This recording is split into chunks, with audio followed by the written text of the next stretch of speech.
plumaje de un color rosado intenso capturó la mirada de los observadores de aves. La estilizada figura de un flamenco sobresalía en las aguas salobres de la Reserva Natural Caño Tiburones. Tal parece que se trata de la solitaria ave camullana, que ahora se pasea por el extenso humedal ubicado entre Arecibo y Barceloneta. Y es que a pesar de los intentos agrícolas fallidos, el Caño Tiburones posee un valor extraordinario para la vida silvestre, particularmente para las aves acuáticas. Hasta el flamenco solitario ha llegado al Caño Tiburones, que es el humedal herbáceo más extenso de todo Puerto Rico. Se dice de este lugar que es único en su clase por su gran tamaño y diversidad. Aquí encontramos manantiales subterráneos de agua fresca que emanan hacia la superficie, así como manantiales de agua salada en el área norte. Pero empecemos con las aves y luego yo los invito a un recorrido.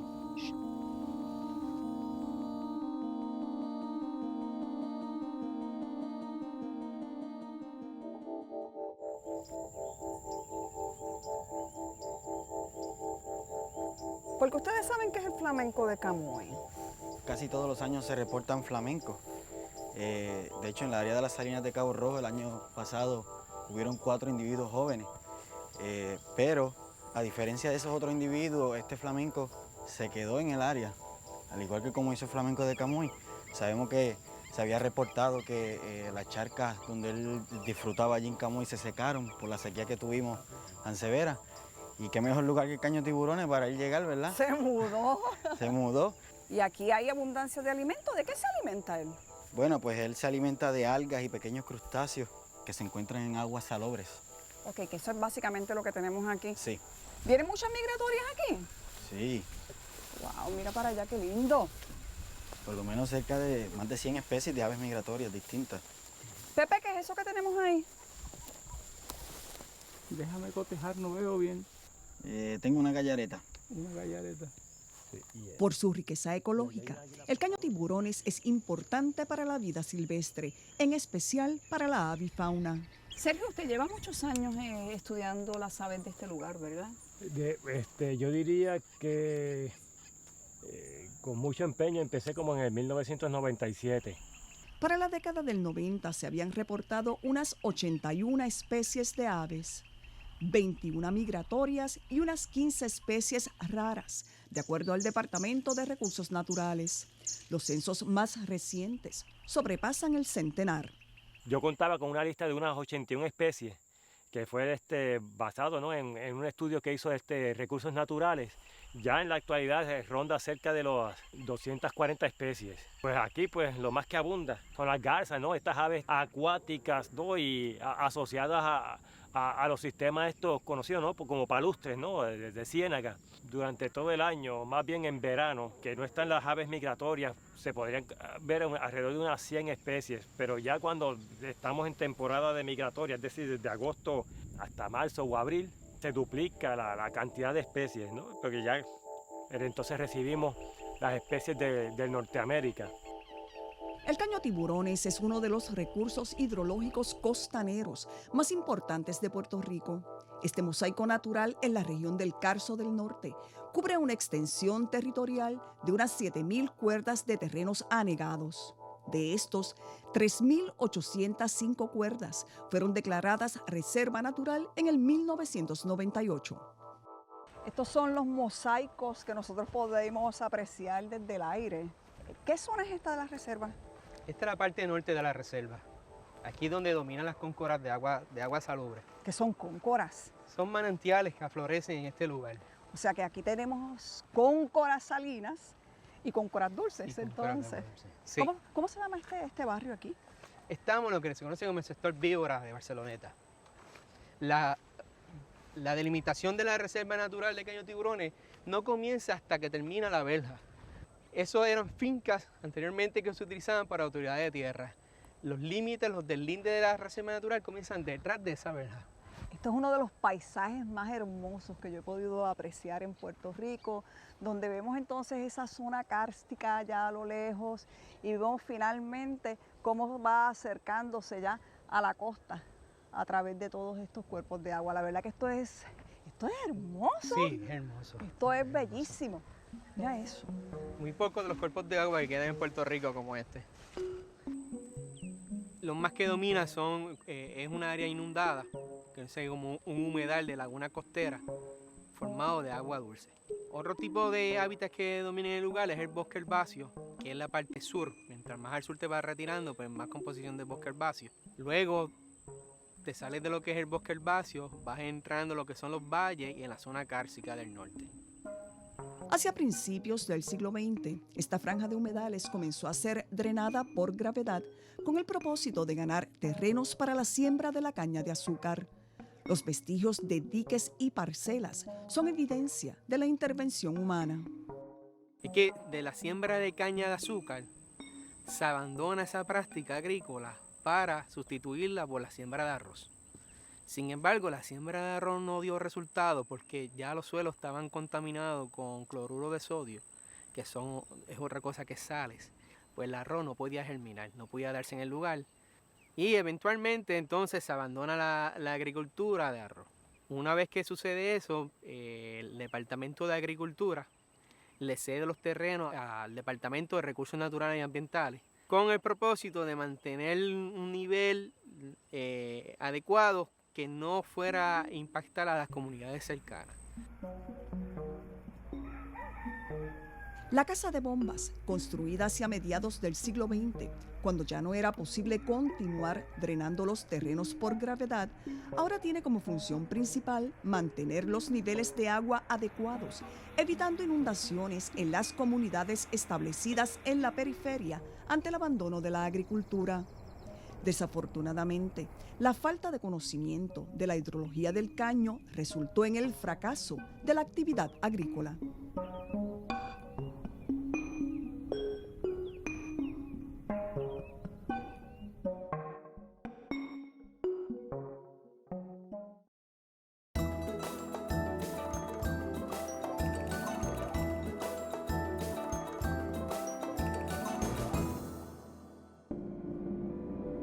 El caño Tiburones es el remanente de una serie de lagunas costeras llanas que existían en la isla.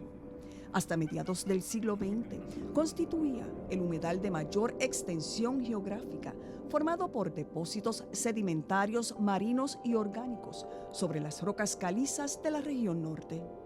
Resulta que en esencia estos son depresiones topográficas costeras donde hay insumo de agua subterránea, específicamente del acuífero llano, del acuífero superficial de la costa norte, contenido en las formaciones Aymamón y Aguada, así como los depósitos superficiales. Así que estas eran las áreas donde ese acuífero descargaba. Entonces se llenaba de aguas frescas. Había así una existencia de un lente de agua salada proveniente del mar, pero el mismo era mantenido fuera de la laguna por el alto gradiente de aguas frescas provenientes del canal. No obstante, la necesidad de terrenos agrícolas provocó cambios significativos en su hidrología. Ciertamente los suelos tenían una capacidad agrícola bajo los estándares que tenemos hoy en día, sería una capacidad agrícola relativamente pobre. Sin embargo, en un proceso donde la isla básicamente cultivaba cualquier espacio que hubiese disponible y debido a la capacidad de poder mecanizar la agricultura, debido a aquel hecho de que los terrenos eran relativamente llanos, la utilización de maquinaria era muy viable en lugares como Caño Tiburones. Hacia la década del 1940 se construyeron 3 canales primarios y cientos de canales laterales. El sistema de canales converge en el canal principal que discurre de Barceloneta hacia Arecibo a lo largo de la parte norte del caño. También hay un proceso de cambio en calidad de agua que es bien importante. En condiciones predesarrollo agrícola, el Caño Tiburones mantenía un gradiente en dirección hacia el mar dominado por el lente de agua fresca. Al haber estas obras de drenaje y empezar entonces a moverse parte de esas aguas frescas para poder rescatar terreno, entonces se invierte el gradiente hidráulico y entonces empiezan a entrar aguas salobres o aguas saladas provenientes del mar dentro de lo que era esa laguna. El desconocimiento de la hidrología del caño dio al traste con los intentos de crear áreas adicionales para la agricultura. El agua fresca superficial y subterránea que fluía al caño drenaba al mar a través de conductos subterráneos formados a través de millones de años. Una vez el bombeo redujo el nivel del agua por debajo del nivel del mar, el flujo de agua se invirtió, comenzando a infiltrarse agua salada del mar hacia el caño, particularmente durante periodos de mareas altas. Las aguas frescas se mezclaron con las saladas. Bueno, una de las particularidades de aquí, de este entorno en el Caño Tiburones, es precisamente esos manantiales tanto de agua fresca como de agua salada, cóncoras, ¿cómo es que se llaman? Sí, cóncoras. Bueno, localmente se conocen como cóncoras. En este caso, estamos frente al manantial de agua fría, que es uno de los manantiales de agua dulce más significativos, de mayor caudal aquí en el Caño Tiburones. Se ha creado aquí un área de una fosa de agua y esto es precisamente insumos de agua subterránea del acuífero freático, proveniente específicamente de la formación Aymamón. El manantial Agua Fría está rodeado por vegetación típica de humedales de agua fresca. El fondo se distingue por la blancura de sus arenas calcáreas, evidencia de que en el pasado el caño fue parte de la playa y en la medida que se fue ganando terreno artificialmente, se creó esta depresión. Aquí habitan especies de agua dulce que dependen del agua fresca procedente del acuífero. En esta pequeña laguna pues hemos observado así de forma muy somera por lo menos 3 especies de peces, lo cual pues es una diversidad bastante significativa hoy día en un sistema como este. Así que este sistema pues es el más hacia el sur del Caño Tiburones, es el más que va a presentar condiciones de humedales palustres de agua fresca. Y entonces vamos a empezar a ver un gradiente moviéndonos de humedales palustres de agua fresca hacia humedales estuarinos, humedales de mayor concentración de sales. Excepto por el bombeo perenne en el Vigía, el caño estuvo esencialmente abandonado desde principios de los 60 hasta mediados de los 80, cuando se propuso rehabilitarlo para sembrar arroz. Los estudios demostraron que el único modo de impedir la entrada de agua salada era reduciendo el bombeo en islote y levantando diques sobre las zonas de interés arroceras. Resulta que en aquel entonces la restauración era restaurar las condiciones de agua frescas en el caño con el único propósito de poder continuar con la actividad agrícola o expandir la actividad agrícola o corregir una situación de que los suelos estaban empezando a presentar condiciones de salinidad. Alan Sack del Servicio Geológico Federal demuestra que en efecto sí se puede revertir el gradiente y que se puede lograr que el sistema sea más de agua fresca. Sin embargo, la cantidad de terrenos que se iban a inundar iban a ser mucho más amplia. Así que el remedio pues no era consono con el objetivo inicial, que era de mantener terrenos que se habían rescatado para la agricultura como terrenos hábiles para la siembra. ¿Existen estudios sobre la hidrología de este caño recientes que sirvan pues para el manejo? Es mi posición que mucha de la data base que necesitamos para poder analizar el Caño Tiburones en términos de su hidrología existe. Me parece que la ausencia de haber convertido toda esa información en una herramienta de manejo, en una herramienta para llevar a cabo simulaciones que nos permitan ver cómo se comportaría el caño bajo diferentes escenarios, es probablemente el elemento que nos falta. Pero sin embargo la información base está allí, han habido esfuerzos muy legítimos por entender y analizar el caño. De nuevo, poderle proveer a los oficiales de manejo del Caño Tiburones una herramienta de fácil manejo y adecuada para poder tomar decisiones. ¿Cuán importante es la salud del caño para el acuífero del norte? Bueno, el acuífero del norte realmente es el que mantiene al Caño Tiburones y obviamente a su vez el Caño Tiburones mantiene una función de impedir que haya movimiento de la cuña de agua salobre hacia el acuífero per se. Así que hay una relación simbiótica donde el caño se nutre del acuífero y a la misma vez el caño protege al acuífero de que venga a entrar agua salada ahí. Se dice del Caño Tiburones que es un lugar único en Puerto Rico. ¿Por qué?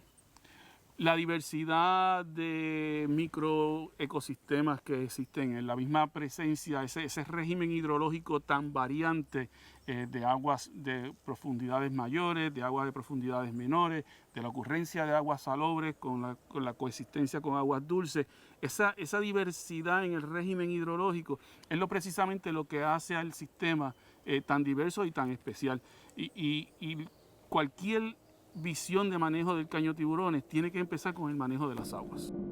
La transparencia del agua y los fondos calcáreos hacen del manantial Agua Fría un espectáculo natural irrepetible que nos recuerda que ante el desconocimiento y la intervención humana, la sabiduría de la naturaleza siempre ha de prevalecer.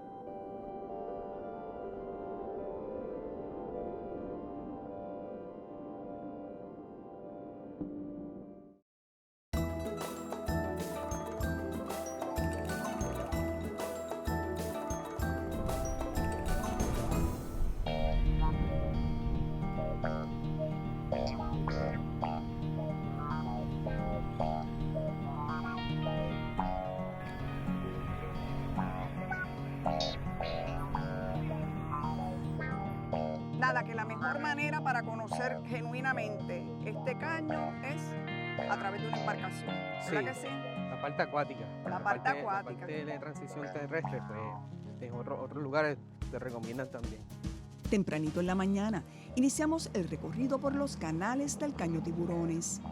Guiados por el oficial de manejo de la reserva, la ruta a seguir es por el canal central para llegar a Costa de Oro y luego bordear el vertedero. El mejor medio para disfrutar a plenitud la travesía debe ser en una embarcación. ¿Qué mangles nosotros tenemos presentes aquí? Aquí como básicamente aquí domina el cuerpo de agua fresca, lo que más va a dominar es el mangle blanco, la especie que más va a dominar. Tenemos toda esta zona aquí con Lirio. Y hay muchísimas ahí aves, mira qué linda esa. Sí. Hay mucha práctica aquí del ecoturismo. Se promueve específicamente la actividad de kayak. Esto aquí donde quiera encontramos como Sí, un muellecito. es un ¿verdad? muelle construido ilegal sin los permisos. Esa plataforma que ves ahí. Ya se hizo la intervención porque aparte de la plataforma también tiró relleno. La historia oral cuenta que los pescadores locales adoptaron el nombre Caño Tiburones para ahuyentar a los de afuera y así evitar que vinieran a pescar en unas aguas ricas en peces, pero infestadas de tan temidas criaturas. La pesca es muy buena. Si comparas este lugar con otros lugares, por ejemplo con Humacao, aquí con 15 minutos que tú estés adentro, pues la picada básicamente es casi 50% mayor que la de Humacao. El manglar de verdad que está súper saludable. O sea, y durante todo el año encontramos básicamente la vegetación así de saludable como la estamos viendo ahora. Lo que entonces nos indica que no hay esa entrada de la cuña salina para acá. Siempre va a haber una cuña que entra. Pero mínima. Pero mínima. La vegetación existente es típica de humedales. Aquí predominan el mangle blanco y la hierba de Nea. La mayor parte de las especies son plantas acuáticas que requieren condiciones anegadas para sobrevivir. Otras plantas comunes son los helechos acuáticos, las gramíneas y las ciperáceas. Plantas emergentes como la flor de loto, flotadoras como el jacinto de agua y sumergidas como la rupia son parte de la diversidad. Lo que estás observando a tu extremo derecha es parte de la evidencia de los canales que se utilizaron en 1907, cuando el Departamento de Agricultura tenía esta zona para el cultivo de la caña. Quiere decir que por aquí pasaba una carretera también, ¿no? Sí, pero de un solo vehículo. Okay. ¿Y se utilizaba para qué? O sea, los vehículos era para darle mantenimiento, Bueno, ¿qué se hacía? Primero, este dique lo que básicamente conecta la parte este con la parte oeste. Como este dique hay tres principales también. Y el que utilizaba era para el transporte de la caña, de los cultivos y el mantenimiento de las parcelas. Pero lo que estamos viendo aquí es que entonces la infraestructura que había sido construida era una infraestructura gigantesca. Sí, sí. El recorrido acuático puede tomar alrededor de hora y media en una sola dirección. Lo más recomendable es navegar con personas conocedoras de la zona. En algunos lugares, la poca profundidad del agua y la vegetación demoran la jornada e impiden utilizar el motor de la embarcación. Navegar con un solo remo tampoco ayuda a adelantar. Señores, no todo es paseo en bote, ni todo es fácil en el Caño Tiburones. Hay unas áreas donde sencillamente está bien bajito y tenemos que hacer un poquito de esfuerzo para poder pasar.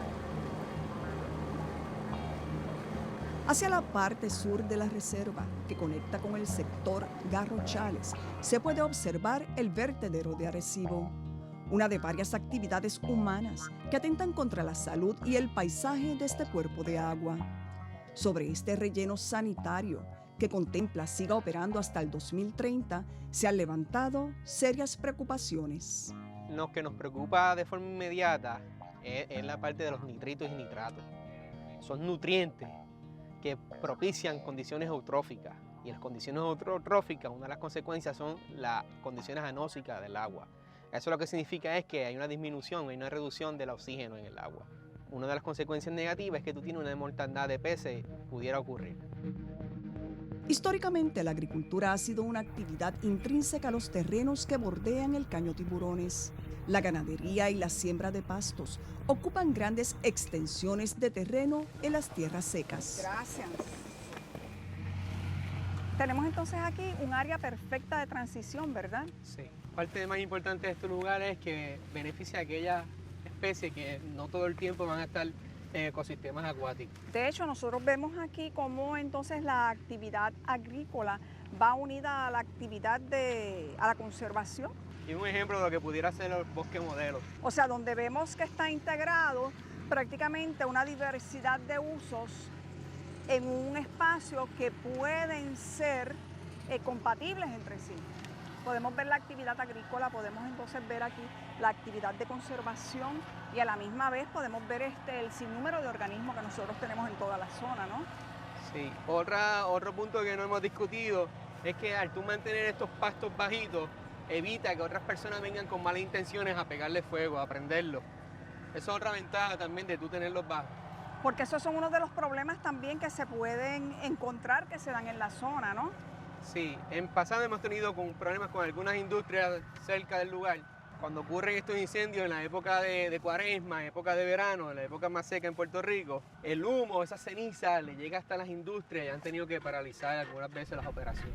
No todo el caño forma parte de la reserva natural, pero la importancia de este humedal no es solo por sus valores ecológicos, también aporta beneficios directos, fomentando nuevas actividades económicas como el turismo de naturaleza. La presencia de al menos 125 especies de aves nativas y migratorias favorece el desarrollo del turismo ornitológico. A Puerto Rico acuden centenares de visitantes con el único propósito de la observación de aves. He tenido oportunidad de guiar personas de Estados Unidos, Canadá, Centroamérica, Europa, Rusia, y todos los he traído por algunas, aunque sean algunas par de horas, a que disfruten del Caño Tiburones. Con más de 240 especies de aves reportadas aquí, de unas 400 posibles de ver en toda la isla, el Caño Tiburones está designado como área importante para las aves por la mayor organización de conservación en el mundo, BirdLife International. Las aves acuáticas son consideradas un bioindicador de la salud ecológica de los humedales en los que habitan. La chiriría y el gallito amarillo son emblemáticos de la zona. Bueno, con mi lente hemos cogido aquí todo lo que aparece. Yo tengo, por ejemplo, en esta etapa que estuvimos grabando, el gorrión chicharra, que no es fácil de encontrar. Sí pudimos grabar muchas de las aves migratorias que estaban aquí cerca del flamenco. ¿Por qué? Porque él estaba rodeado de lo que le llamamos nosotros pipiolos, que son pequeñitas, le llaman pipiolos porque hacen pip. Ese es el sonido. Entonces a los tres le llaman pipiolos los mirapájaros. También hay viudas. O sea que sí, podemos indicar que aquí en esta zona podríamos ver en un momentito así bien específico 30 especies en un mismo sitio, amontonadas, cada una haciendo su cosa diferente. Una pregunta, Julio. Ahora mismo, dentro de este entorno, ¿cuáles son las amenazas que asedian este espacio del Caño Tiburones en términos de la observación de aves? Como mencionó Sergio, la cacería ilegal es una amenaza. ¿Por qué la llamamos cacería ilegal? Porque dentro de las reservas sabemos que no se puede cazar, ¿verdad? Pero fuera de la reserva, ¿está permitido cazar? Tampoco. Hay una ley que enmienda la ley que crea la reserva, la ley número 147 del 2001, que prohíbe la cacería en los terrenos de autoridad de tierra pertenecientes al humedal Caño Tiburones. O sea que tanto dentro de la reserva como fuera de la reserva está prohibida totalmente la cacería. El problema complejo de esto es que los límites de estas cosas no es sencillo de establecerlo. A veces están en una finca aledaña al Caño Tiburones que es privada, para poner un ejemplo. En el pasado no había tantas personas llegando a estos sitios a observar aves. O sea, yo pienso que este escenario de los últimos 10 años para mí es muy diferente al que era 20 años después, atrás. ¿Por qué? Porque tú miras, más gente le interesa ver las aves, más gente de otros sitios vienen, se han encontrado seguros viniendo a verlas.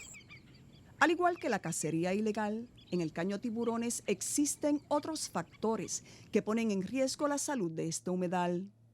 La utilización del caño como vertedero, los incendios, el corte de árboles y el desconocimiento de este valioso recurso natural son situaciones que urgen ser atendidas por las autoridades gubernamentales y las comunidades vecinas. A pesar de la intervención humana, el Caño Tiburones continúa brindando sus servicios ecológicos y recreativos. Mejor aún, nos brinda una lección para no olvidar.